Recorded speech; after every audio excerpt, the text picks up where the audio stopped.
आमतौर पर ऐसे इंट्रोज नहीं करता, लेकिन मैं इस समय सैकड़ों फीट नीचे एक गुफा में उतर रहा हूँ जो पृथ्वी में 5 किलोमीटर से ज्यादा गहरी है। चाहे हमें ये पसंद हो या ना हो, जैसे ही मैं और मेरे दोस्त जमीन को छुएंगे, हम यहाँ फंसे रहेंगे अगले 7 दिनों तक। मैंने शायद कभी कुछ इतना खतरनाक नहीं किया होगा। सबसे पहली चीज, हमें वहाँ से दूर जाना होगा जहाँ से हम नीचे आए थे। क्यों? अगर तूफान आया तो ये जगह बाढ़ की चपेट में आ सकती है, समुद्र की तरह भर सकती है और हमें डुबो भी सकती है। इसीलिए हम बेस कैंप गुफा में आगे लगाने वाले हैं। ये काफी अजीब है। यहाँ की दुनिया तो अलग है दोस्त। इस गुफा की एंट्रेंस भले ही सुंदर है, लेकिन दिखावट पर नहीं जाना चाहिए। हम सब ये जानते नहीं थे, लेकिन अगले 7 दिन हमारी जिंदगी का सबसे मुश्किल समय होने वाला था। ये बहुत बुरा आइडिया था। ठीक है, कुछ घंटों में अंधेरा हो जाएगा और अगर हमारे पास कैंप नहीं होगा तो बहुत बड़ी प्रॉब्लम हो जाएगी। हमें पता भी है कि तुम कहाँ जा रहे हम हो। कैंप के लिए फ्लैट जमीन ढूंढ रहे हैं। गुफा के अंदर आने पर हमें अचानक आने वाली बाढ़ से बचने के लिए ऊंचाई पर एक जगह मिली, जिसका मतलब है कि ये हमारे कैंप के लिए बिल्कुल परफेक्ट है। परफेक्ट गलत शब्द होगा। मैं इसे ठीक जगह कहूँ। कैंप के लिए अच्छा है। हमने पहले दिन का बाकी समय अपनी सप्लाईज को जुटाने में लगा दिया। इनमें हर बैग का वजन 36 किलो है और जैसा कि आप फुटेज में देख सकते हैं, हमने लगभग 4 घंटे बिताए। इसे पार करना बहुत मुश्किल है। हम ये सब हमारे बेस कैंप तक ले जा रहे हैं। ठीक है, हमने यहाँ कुछ लाइटें जला रखी हैं। हमारे सप्लाईज फाइनली हमारे बेस कैंप तक आ गए और अगर तुम कैमरा उधर घुमाओगे तो आपको दिखेगा वहाँ कितना अंधेरा है। इसमें पूरा दिन लग गया और इसीलिए हमने कैंपिंग के लिए कम से कम तैयारी की है। हमने कुछ रस्सियां लटकाने के लिए होल्स किए। इन्हें पकड़ो, खुद को ऊपर खींचो। लगता है ये बिस्तर को संभालने के लिए सही होगी और हमारे सर्वाइवल गाइड जोल की मदद से हमने बिस्तर लटका दिए। ये पतली सी रस्सी मेरे बिस्तर को संभालेगी। हाँ। रात का खाना खाया और जोरदार ठंड के लिए तैयार हो गए। सच कहूँ तो मैंने जितना सोचा था, ये बिस्तर उससे कहीं ज्यादा कंफर्टेबल है। मेरा सर इतना बड़ा क्यों दिख रहा है? ये गुफा 2.5 किलोमीटर गहरी है और हम अभी इसके एंट्रेंस पर ही कैंपिंग कर रहे हैं। कल हमें काफी कुछ एक्सप्लोर करना है।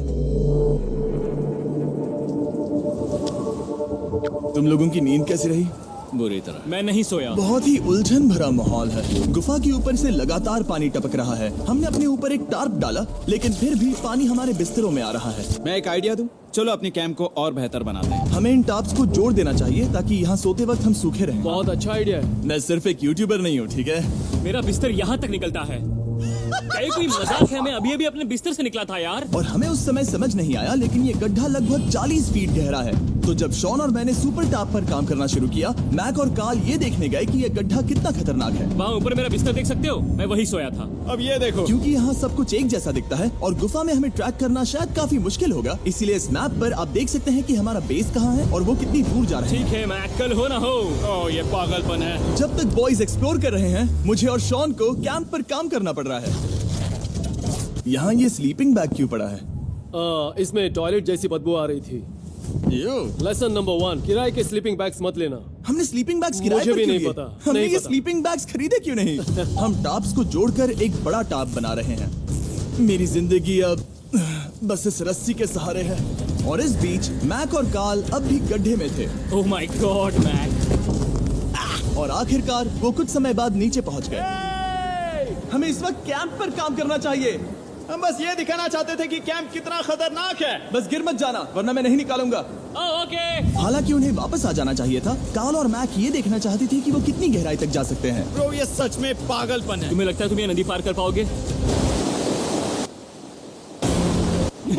लेकिन इन दोनों को नहीं पता था कि ये नदी पूरे गुफा में फैली हुई है, जिसका मतलब है कि हमें इसमें कुछ समय बिताना पड़ेगा। लो आ गए। आए। कह दो कि खाना बन चुका है। हाँ, बन चुका है। सही कहा। एक नया घर है ना? Let's go. अब हमारे पास एक छत है। क्या बात है। मानना पड़ेगा, तुम लोगों ने कमाल कर दिया। और हमने फायर पिट को इस छोटी सी गुफा में रखा है। तो क्या कहते हो? गरम है। काफी कोजी है। ये चट्टानें यहाँ गर्मी को कैद करती हैं और ऊपर से आने वाले टॉयलेट को ब्लॉक करती वो हैं। टॉयलेट नहीं है। तो फिर मैं उसे क्या कहूँ? पता नहीं, शायद बारिश या कुछ और कहो। लेकिन ये बारिश नहीं है, ऊपर टॉयलेट। पत्थर है। ऊपर देखो, ऊपर बादल नहीं पत्थर है। ये बारिश नहीं है, पत्थर का टॉयलेट। पत्थर का टॉयलेट। पत्थर का टॉयलेट। देखा, मैंने कहा था ना। और एक सूखी रात की नींद के बाद हमने जोल, हमारे सर्वाइवल एक्सपर्ट को मदद के लिए बुलाया ताकि हम गुफा के अंत तक पहुंच सके। केव, केव, केव, केव, केव, केव। चलो देखते हैं हम गुफा के कितनी गहराई तक पहुंच सकते हैं। ध्यान रहे कि हम अभी इस विशाल गुफा के शुरुआत में हैं और हमारा गोल है इसे पूरी तरह से पार करना। ऑफ कोर्स, बिना अपनी जान गंवाए। ओह माय गॉश, ये तो बहुत गहरा है। तुमने अब तक कुछ नहीं देखा। हम गुफा की गहराई में जा रहे हैं। ठीक है दोस्तों, अपने पेट अंदर कर लो। यहाँ मामला टाइट होने वाला है। मुझे नहीं लगता मैं इसमें फिट हो पाऊंगा। गुफा की खोज का दिलचस्प हिस्सा ये है कि आप पत्थरों की दरारों में मुश्किल से फिट हो पाते हो, ओह माय गॉड, यहाँ जगह बहुत कम है। और कभी कभी आप एक बड़े से चेम्बर में होते हो, इतना बड़ा कि हमें इसे देखने के लिए ये करना पड़ा।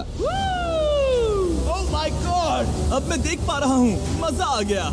ये कितनी चमकदार है। देखो तो ये कितना शानदार है। रोशनी इतनी तेज है कि मैं देख भी नहीं सकता। मैं तो अंधा हो रहा हूँ। ओ नहीं, ओ नहीं, सोचने पर लग रहा है कि शायद हमने इसका सबसे अच्छा इस्तेमाल नहीं किया। रास्ता दिखाओ। और इसी तरह हम आगे बढ़े। संभल के, यहाँ पकड़ने के लिए एक हैंडल है